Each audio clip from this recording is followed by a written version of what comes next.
तो इस कहानी की शुरुआत एक गुपचुप के ठेले से होती है, जहां पर आनंद चंपा को गुपचुप खिलाने के लिए लाता है। तब चंपा खुश होकर पूछती है कि क्या बात है, आज मेरे ऊपर बहुत प्यार आ रहा है। तो आनंद मुस्कुराते हुए कहता है कि तुम्हारे ऊपर प्यार नहीं आएगा तो किसी पड़ोसी के ऊपर आएगा क्या। इतना कहते ही गुपचुप वाले को 2 प्लेट गुपचुप बनाने बोलता है, लेकिन गुपचुप वाला उल्टा शर्माते हुए उसी से सवाल पूछ लेता है, भैया कल वाली भौजी कहाँ है। ऐसा सुनकर आनंद अचंभित होकर अपनी पत्नी चंपा की ओर देखता है, तो उसकी पत्नी भी उसे ही घूर रही होती है। फिर ठेले वाला फिर पूछता है और बोलता है कि भैया कल वाली भौजी बहुत सुंदर थी। तो ऐसा सुनते ही उसकी पत्नी गुस्सा होकर पूछती है, कौन है वो लड़की। तब आनंद कहता है, किसी ऐरे गैरे को बोल रहा होगा। फिर ठेले वाला बोलता है, नहीं नहीं, मैं कल अपनी आंखों से देखा है। फिर आनंद बोलता है कि मैं वो लड़की को काम से मिलने आया था, लेकिन उसकी पत्नी गुस्सा होकर वहां से चली जाती है। उसके बाद आनंद भी उसके पीछे पीछे चला जाता है।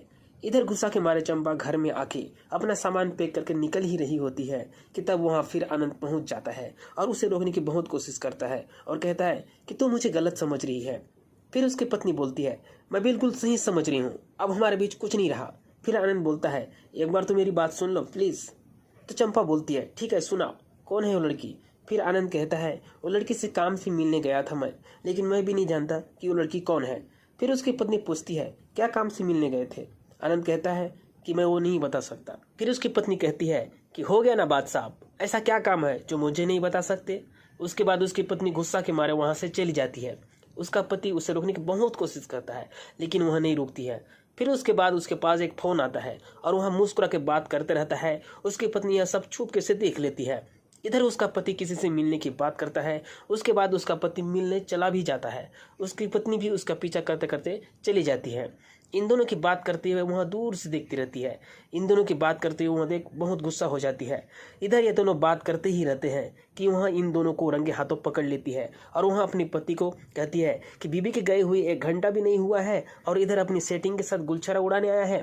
तब उसके साथ खड़ी लड़की आश्चर्य में आनंद से पूछती है, ये कौन है और ये क्या बोल रही है। तभी आनंद कहता है कि यह मेरी बीवी है और इसे शक करने की बीमारी है। वह लड़की फिर कहती है कि हमारे बीच शक कर रही है। तब आनंद की पत्नी कहती है, शक की क्या बात है जी, तुम दोनों को मैंने रंगे हाथों पकड़ लिया है। वह लड़की कहती है, देखिए कुछ ही मत बोलिए मैडम, ये मेरे पास सेकंड हैंड स्कूटी खरीदने आए थे। फिर वह आश्चर्य हो जाती है उसकी पत्नी। वह मोबाइल दिखाते हुए कहती है कि कल हमारी OLX में बात हुई थी और आज स्कूटी खरीदने आए हैं।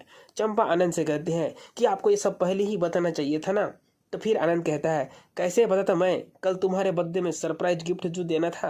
फिर उसकी पत्नी सॉरी कहती हुई शर्माती है और कहानी यहीं पे समाप्त हो जाती है।